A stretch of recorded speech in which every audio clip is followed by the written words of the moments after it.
All right, welcome back, everybody. So, if you didn't know already, Senator Obama wasn't nominated on the roll call. Hillary Clinton finally conceded, and stocks up 90 points today. Let's be grateful for small summer favors out of the Democratic convention in Denver. Incidentally, just for the record, stocks are up 5.5% from the July 15th bottom, and they are still below bear market territory going back to last October's peak. I'm in kind of a Goldilocks mood tonight. Let's get right to it. We've got Jack Gage, Forbes Magazine, Joe Battipaglia, Stifel Nicholas, and Jerry Bowyer still with us. All right, Joe, big, booming business numbers. A very good day for financials. Even Fannie and Freddie, because the head of Fannie Mae Mudd fired most of his underlings. I don't know what that means. It's a good day, Joe. Yeah, you going to bring us some good cheer? Well, the number was good, and it speaks to the fact that the economy does have broad diversity. Unfortunately, that's not where the main problem lies. The main problem lies, of course, with the 70% of the economy, that's the consumer, and those issues, unfortunately, are still very much with us. And you can argue that as this permeates the economy and the global slowdown that's occurring also permeates the export demand, it's going to have a repercussion on these particular numbers as the year progresses. So we're still not out of the woods yet. Jack Gage, I want to go back to this business number. We put the chart up on the full screen in the prior segment. You know all about that. We've already seen it. But I also want to go back to this. The housing sales and prices are showing utterly clear, unambiguous signs of bottoming. The OFEO Broad Index, let's see, 6 of the 9 regions, the prices are up. Case-Shiller, barely down now the last month. 9 of the 20 regions are up. New home sales, existing home sales were up. Something is beginning to shift, even though the Wall Street pessimists are still hanging on for dear life to their negativism. Absolutely. I think you look at the home sales, the unsold homes have declined for now multiple months in a row. You've also seen a decelerating decrease in home prices, as you mentioned, in some regions, even increasing on a year-on-year basis. So I think we are starting to see a bottom pull together, and I'd be interested to hear what Joe had to say about this when you start looking at the housing market. And in terms of everything else, we see it's certainly a political week. I think the fact that Obama hasn't gotten the big bounce that was anticipated is playing into things, and that's a 100-point rally. It's part of it. Now, I know we don't have any big Obama partisans here, but that is a very interesting point, that McCain is getting a little bounce. Obama's not getting a big bounce. On Monday's trading, I was very concerned that today was good. The week was going to be an absolute disaster. Joe B., you want to respond quickly before we get back to my friend Jerry Bowyer, Joe B. Jack Gage is giving us a little summer good cheer on the story. Yeah, that's fine, except that home prices are continuing to fall.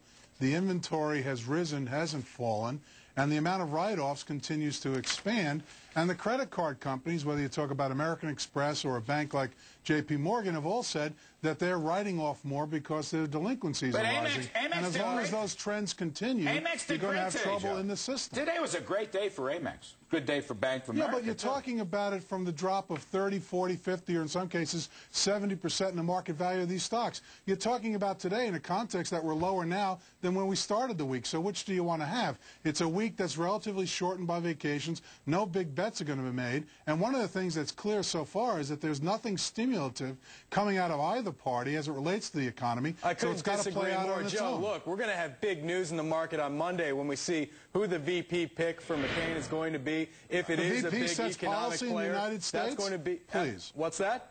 The VP sets policy all of a sudden. No, but it's going to have a serious impact on sentiment on Wall Street, especially coming in on Tuesday morning. Yeah, but where's the beef? In other words, what is John McCain going to offer to stimulate growth that's going to change a weak economy going into lower taxes? Yeah, no, gentlemen, all he's offering you is to try to make permanent the Bush tax cuts against the Congress. He's talking about the corporate tax rate being too high. Yeah, and he's got to get it past the Congress. He's got to get it past the Congress that right now is leaning to the Democrats and may well be more so come after the election, which means none of this gets done. He's already beat him up on drill, drill, drill.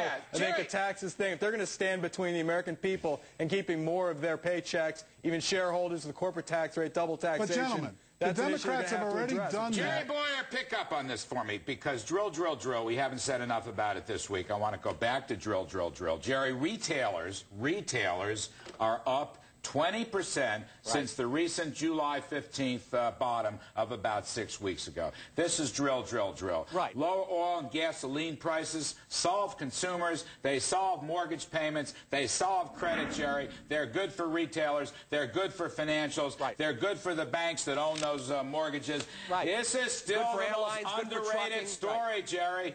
Right. Listen, if McCain becomes president, drill, drill, drill is a slam dunk because he doesn't have to get that through the Democratic Congress. The way they've structured their drilling moratorium is they have to repass that every year. So the momentum is on the side of drilling. The Democrats would have to get enough votes to get a majority for no drill, or under McCain, they'd have to get enough to override a veto, which they wouldn't possibly do. It all comes to a head September 30th. In Right, just which is about perfect for the 4 election. weeks, if Senator Jim DeMint of South Carolina has 41 votes to stop the money bill, then the moratorium ends. And as of October 1st, Jack Cage, it is drilled.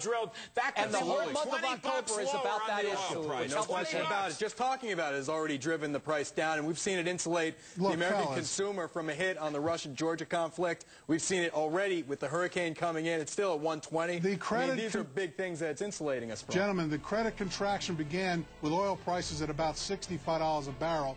You're now celebrating the joy of drill, drill, drill because you're at 116. Yeah, you and I both know it takes a lot longer to recession. get this thing moving. And it's not about the energy industry, which has done fine and contributed to your good number, Larry. No, it's the consumer who's dead in the water. It's about the impact of, even from high levels, from 150 to 120 to 100, on consumers, on mortgages, and on the mortgages held by the banks. Credit contraction does not pay attention to the oil marketplace. I couldn't disagree more. That's going to solve the Fannie and Freddie problem. I think drill, drill, drill, and lower oil prices, the tax cut effect is the single biggest influence on stocks and the economy going forward. Look, Larry, if you get it down to 100, you're talking about $50 billion of relief. We tried $150 billion, and it didn't work. It's the change. But anyway, well, Jack that's the Gage, Obama campaign, isn't it? Change. Jack Gage, some changes are better than others. This is a Jack false Gage, change like the Joe other one. Vanapaglia, and Jerry Bowyer. We will all see you later in the week. Up next, more drill, drill, drill. I want to stay with this. We had